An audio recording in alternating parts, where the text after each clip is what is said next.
नमस्कार दोस्तों, स्वागत है आपका बोलचाल के शो में जिसका नाम है इतिहास के झरोखों पे।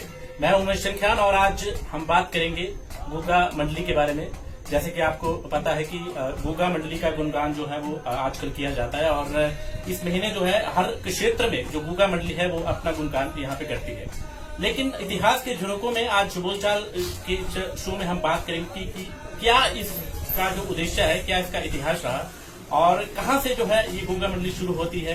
क्योंकि अधिकांश जो है वो हर क्षेत्र में गुगा मंडली का गुणगान किया जाता है, लेकिन हम लोगों को जो हमारी खासकर जो नई पीढ़ी है उनको इसके इतिहास के बारे में जो है कहीं न कहीं इसके इतिहास के बारे में जो कमी है कि क्या इसका इतिहास रहता है। इस नई पीढ़ी में हम भी शामिल हैं, हमारे को भी पता नहीं है कि क्या इसका इतिहास है। इसलिए आज हम बात करेंगे, हमारे साथ जो गुगा मंडली के जो प्रबंधक हैं उनसे हम बात करेंगे। और ये जो मंडली है वो जिला हमीरपुर, तहसील बड़सर और डुगाड़ से जो है ये मंडली है और इनसे हम पूछेंगे कि क्या इसका इतिहास रहता है, क्या महत्व रहता है कि इसको जो है यहाँ पे मनाया जाता है। तो स्वागत है आपका हमारे न्यूज चैनल पे, बोलचाल पे।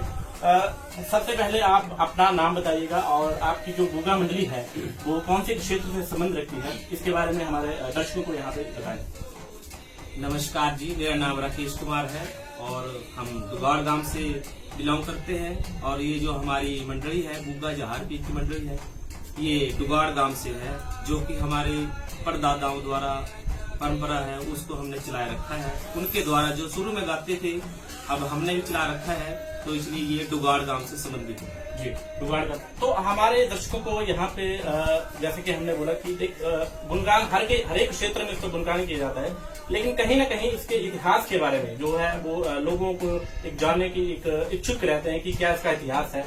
और ये अभाव है, हमारी नई पीढ़ी में भी अभाव है कि कहीं ना कहीं इसके इतिहास के बारे में जो है लोगों को पता नहीं है। तो थोड़ा सा जो है संक्षिप्त में हमारे जो दर्शक हैं उनको बताने का प्रयत्न करें कि क्या ये यहाँ से शुरू हुई और क्यों इसी महीने इसको मनाया जाता है और कितने दिन ये जो है परंपरा चलती है, इसको गुणगान जो है यहाँ पे किया जाता है। इतना ज्यादा तो मुझे नहीं पता है, लेकिन जितना मुझे पता है उतना मैं बताऊंगा।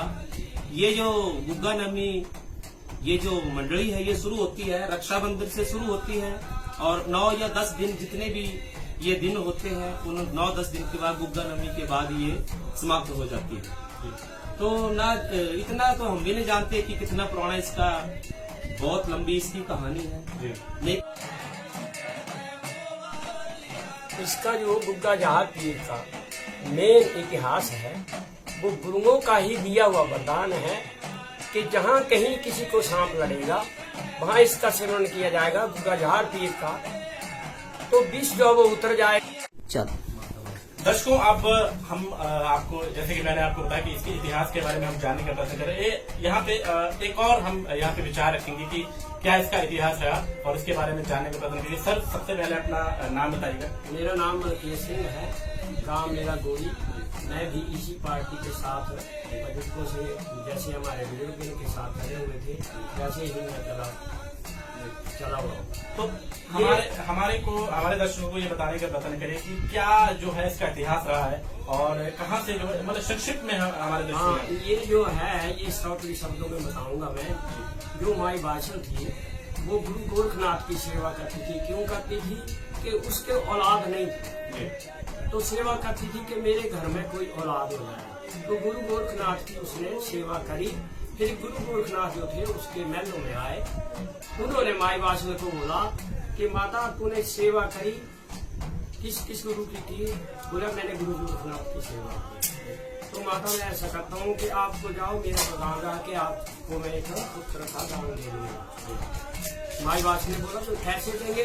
बोला माता ऐसा है, मेरा तो चलता फिरता डेरा है, लेकिन आज तक जो है वो मैं अपने चेलों के साथ तेरे बागों में ठहरा हूँ, तो आपने काल उधर आ जाना और मैं आपको पुत्र का वरदान दे दूंगा। दूसरे दिन माई बादशाह जो थी वो गुरुओं के डेरे में जाती है और गुरु गोरखनाथ जो है वो उसको फल देते हैं और माई बादशाह जो है चली आती है। गुरु गोरखनाथ ने बोला कि माता मैंने आपको फल दे दिया है, आपने ऐसा करना कि जब आपके गर्भ ठहर जाएगा तो आपने अपने देख के घर चले जाना, क्योंकि आपकी जो बहन है वो छल करती है, वो आपसे कुछ न कुछ छल करके इस बच्चे को गवा देगी। तो आपने अपने पेके के घर चले जाना और उधर जन्म होगा इसका। फिर जब माई बादशाह ने क्या किया, उसको जब 9 महीने हो गए, उसका जो तौला पीला पैर था उसने गड्डी में जोड़ा और अपने पेटे के घर चली गई। जब उसको 12 महीना लगा तो बच्चा जो था वो जन्म के लिए नहीं आया। जब माई बादशाह जो फिर छम छम रोने लगी कि ये मेरे औलाद नहीं, ये तो कोई मेरा कोई जान का बैरी है, तो गर्व से उसने आवाज दी कि माता मैंने नानक के घर जन्म नहीं लेना है, क्योंकि नानक को नाम रखान दे। आप ऐसा करो कि गढ़ मार्ग में चली आओ, मैंने उधर जन्म लेना है और गुग्गा राणा नाम रखाना है। माई बात सुन ली उठी, वो तौला पीला गड्डी जोड़िया और अपने मारू आ गई। उधर गुग्गे राणे ने जन्म लिया, अब उसका नाम गुग्गा जहार पीर रखा गया। इसलिए ये गाथा जो है वहाँ से शुरू हो जाती है जी। तो तब से जो है इसका जो गुणगान जो है हाँ जी यहाँ पे किया जाता है। तो ये लगभग कितना दिन चलता है और कौन से महीने में लगभग? ये जैसे साल में 8 कारें होती है इसकी या 9 कारें होती है, जी। ये उन्हीं दिनों में अपने मेवाड़ मारू देश में आता है। तो इन 8 या 9 दिनों में इसका गुणगान किया जाता है और उसके बाद ये छात्र हो जाता है। रक्षाबंधन के दिन शुरू होता है और गुग्गा नवमी के दिन समाप्त हो जाता है इसका गुणगान। तो दर्शकों, ये जो छोटी सी जानकारी है हमने आप तक यहाँ पे पेश की, क्योंकि मैंने पहले भी कहा कि हमारा ये शो है जिसका नाम है इतिहास के झरोकों से, और कहीं ना कहीं किसी जगह का एक इतिहास जो है वो जरूर जुड़ा होता है हर चीज के साथ। और एक छोटी सी जानकारी, एक छोटा सा जो हमारी संस्कृति है उसके बारे में हमने आपको यहाँ पे बताने का प्रयत्न किया, और उम्मीद है कि आपको जो है ये जानकारी हमारी जो अच्छी लगी होगी। और अगर ये वीडियो अच्छी लगी तो शेयर, लाइक, कमेंट जरूर कीजिएगा और यूं ही बने रहिए बोलचाल के साथ। देखते रहिए, तब तक के लिए धन्यवाद।